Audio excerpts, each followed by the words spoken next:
मैं डॉक्टर भुवन मोहन, रांची, झारखंड से आज देश की जो शिक्षा व्यवस्था है और जो वर्षों से चली आ रही है, समस्याएं बढ़ती गई, समाधान निकला नहीं। बच्चों यानी छात्र छात्राओं के कंधों पर भारी बस्ता का बोझ बढ़ता रहा, परीक्षा का तनाव बढ़ता रहा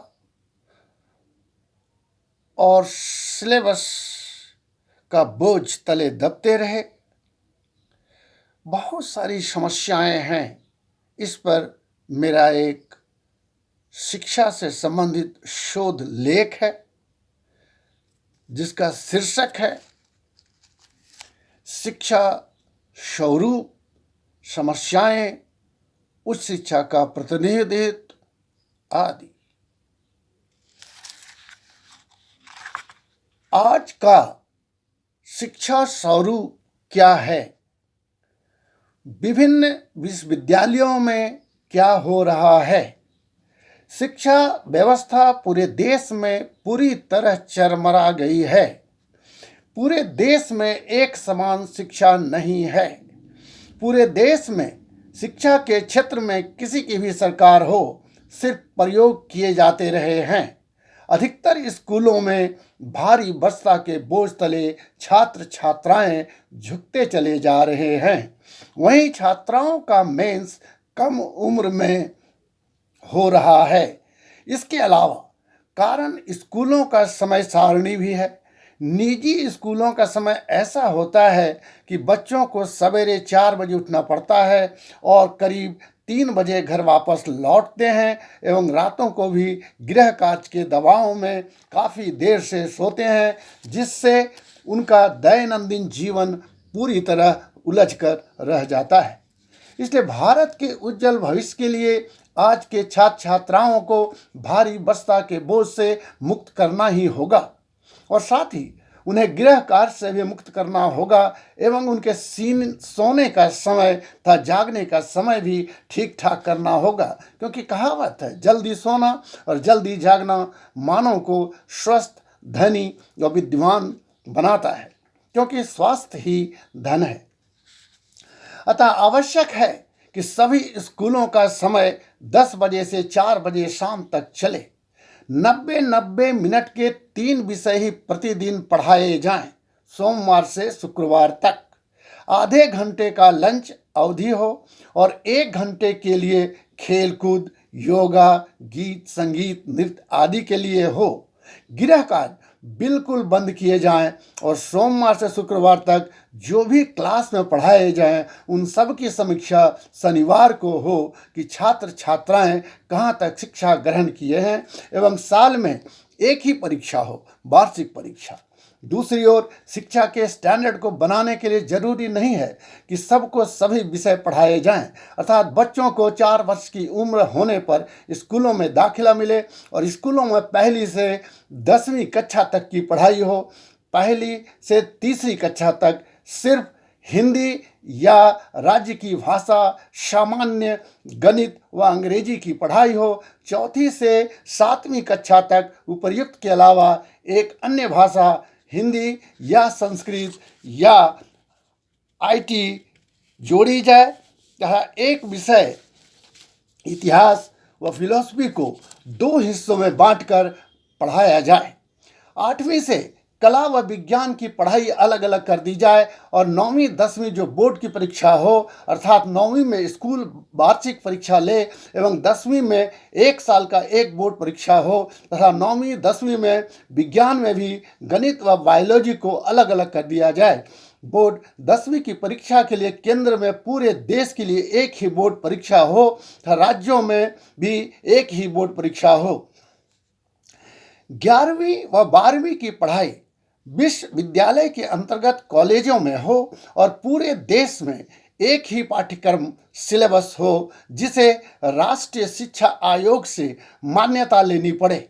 यहाँ यह जिक्र करना उचित जान पड़ता है कि यूजीसी, यूपीएससी व एआईसीटीई को मर्ज कर प्रधानमंत्री की अध्यक्षता में एक राष्ट्रीय शिक्षा आयोग का गठन हो, जिसके उपाध्यक्ष मानव संसाधन मंत्री हों।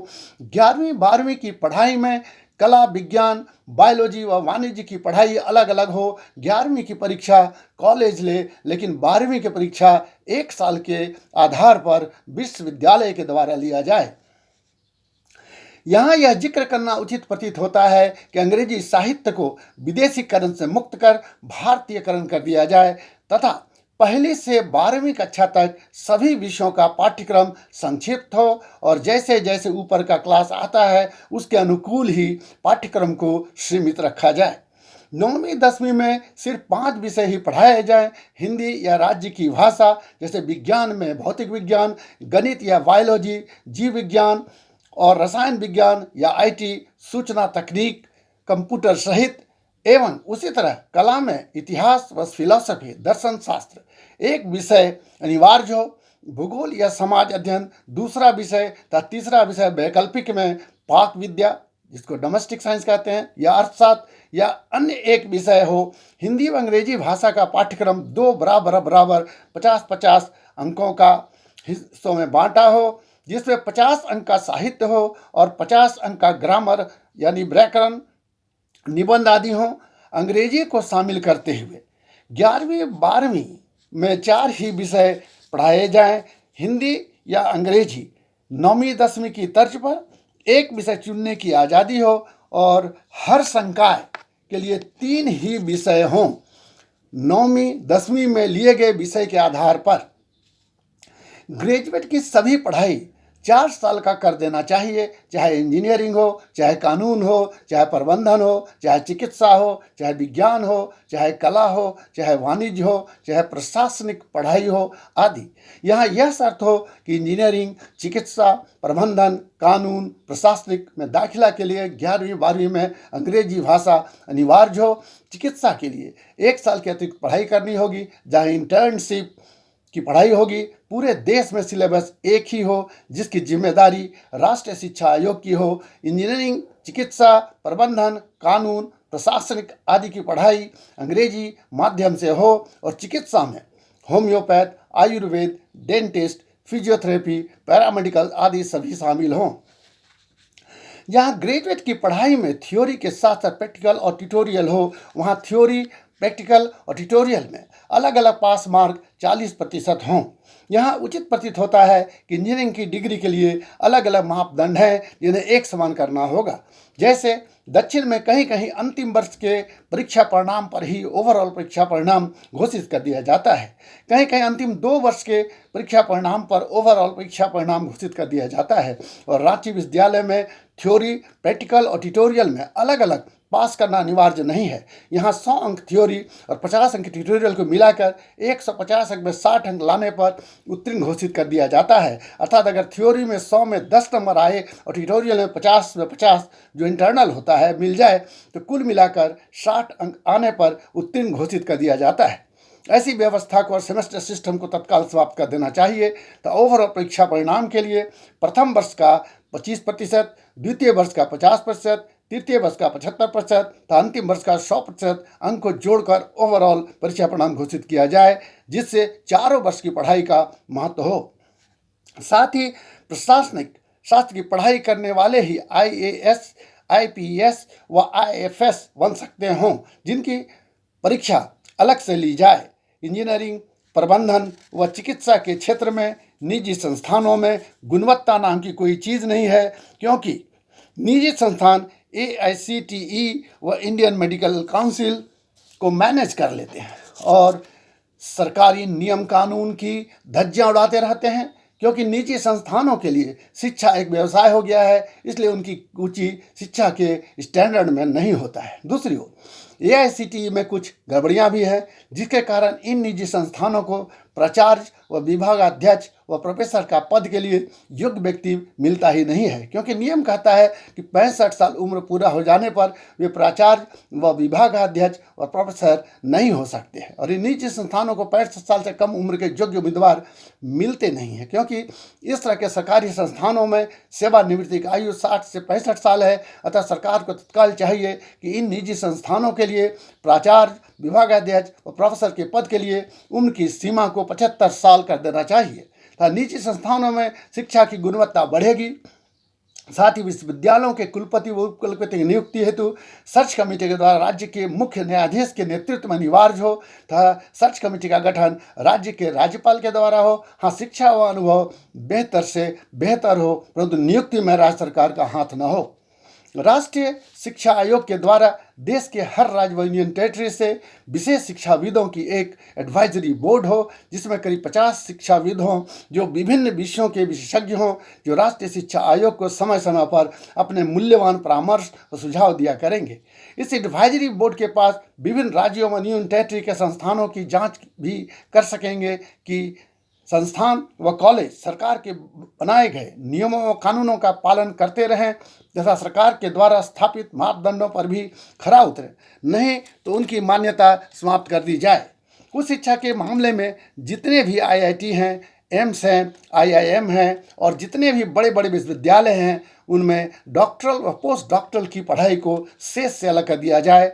अर्थात ऐसे संस्थानों में डॉक्टरल व पोस्ट डॉक्टरल के लिए अलग अलग विभागाध्यक्ष हों और प्रोफेसर हों, तभी उस शिक्षा में सुधार होगा एवं गुणवत्ता आएगी। ऐसे सभी संस्थानों व विश्वविद्यालयों को Indira Gandhi national open university से शिक्षा लेनी चाहिए, जहां 280 से अधिक कोर्स का संचालन होने के बावजूद समय पर परीक्षा होती है तथा उच्च गुणवत्ता वाले पढ़ाई के कोर्स मटेरियल तैयार कर ब्लॉक के रूप में इसके लर्नर्स को समय पर उपलब्ध करा दिया जाता है या इसके नेट पर उपलब्ध रहता है। अतः शिक्षा का स्वरूप ऊपर वर्णित के अनुसार कर दिया जाए, अर्थात हर विषय को 7 या 8 अध्याय में बांट दिया जाए एवं हर अध्याय से वार्षिक परीक्षा में एक एक प्रश्न पूछे जाएं तथा 5 ही प्रश्नों का उत्तर देना अनिवार्य हो, तो बच्चों पर पढ़ाई का बोझ कम हो जाएगा और उन्हें तनाव से मुक्ति मिल जाएगी। उसी तरह अगर स्कूलों में प्रतिदिन सोमवार से शुक्रवार 3 ही विषय 90-90 मिनट के लिए पढ़ाए जाएँ तथा छात्र छात्राओं को गृह कार्य से पूर्ण रूपेण मुक्त कर दिया जाए, तो भारी बस्ता का बोझ स्वयं समाप्त हो जाएगा एवं साल में उपर्युक्त के आधार पर एक ही वार्षिक परीक्षा ली जाए तो छात्र छात्राओं की आत्महत्या की नौबत नहीं आएगी। अगर पाठ्यक्रम को संक्षिप्त व भारतीयकरण कर दिया जाए जैसा कि ऊपर वर्णित है, तो शिक्षा लोगों के लिए तथा देश के लिए मार्गदर्शक का काम करेगा तथा कई तरह की समस्याओं से मुक्ति भी दिलाएगा। अगर सभी देशवासियों को बोर्ड तक की शिक्षा दे दी जाए तो देश की कई समस्याएं अपने आप दुरुस्त हो जाएंगी। उपयुक्त शिक्षा से ज्ञान प्राप्त होगा और ज्ञान से लोगों को प्रकाश मिलेगा एवं अंधकार दूर हो जाएगा तो हमारा समाज उन्नत कहलाएगा और फलस्वरूप देश दिन दूनी रात चौगुनी तरक्की करेगा एवं पढ़े लिखे समाज में अपराध नहीं के बराबर रह जाएगा तो लोग अपनी समस्याओं का समाधान स्वयं ढूंढ लेंगे। उच्च शिक्षा के क्षेत्र में जैसा कि ऊपर वर्णित है, चुनिंदा शिक्षण संस्थानों एवं विश्वविद्यालयों में अगर डॉक्टरल और पोस्ट डॉक्टरल को शेष से अलग कर दिया जाए, अलग अलग विभागाध्यक्ष व प्रोफेसर बना दिया जाए, तो उच्च शिक्षा के क्षेत्र में क्रांति आ जाएगी एवं शिक्षा की गुणवत्ता को उच्चतम शिखर पर पहुंचने में मदद मिलेगी। यही सब देश चाहता है, यही सब समाज चाहता है और यही सब हम सब चाहते हैं। तो क्यों नहीं हम सब मिलकर शिक्षा को एक आदर्श शिक्षा बना दें जो समाज को एवं देश को महान बना दे, क्योंकि शिक्षा समाज को गढ़ता है तथा समाज से देश गढ़ा जाता है। अतः शिक्षा के महत्व को हम सबको समझना ही होगा, इसलिए हम सबको इस दिशा में ठोस कदम उठाने के लिए बाध्य होना ही पड़ेगा। अब समय आ गया है कि शिक्षा के स्वरूप को उपयुक्त के आधार पर बदलना ही होगा। शिक्षा के क्षेत्र में व्याप्त समस्याओं का समाधान उपयुक्त के आधार पर हम सबको मिलकर ढूंढना ही होगा एवं उस शिक्षा व इसकी गुणवत्ता के लिए राष्ट्रीय शिक्षा आयोग के माध्यम से एवं एडवाइजरी कमेटी के परामर्शों सुझावों को ध्यान में रखते हुए ठोस कदम उठाना ही होगा। धन्यवाद।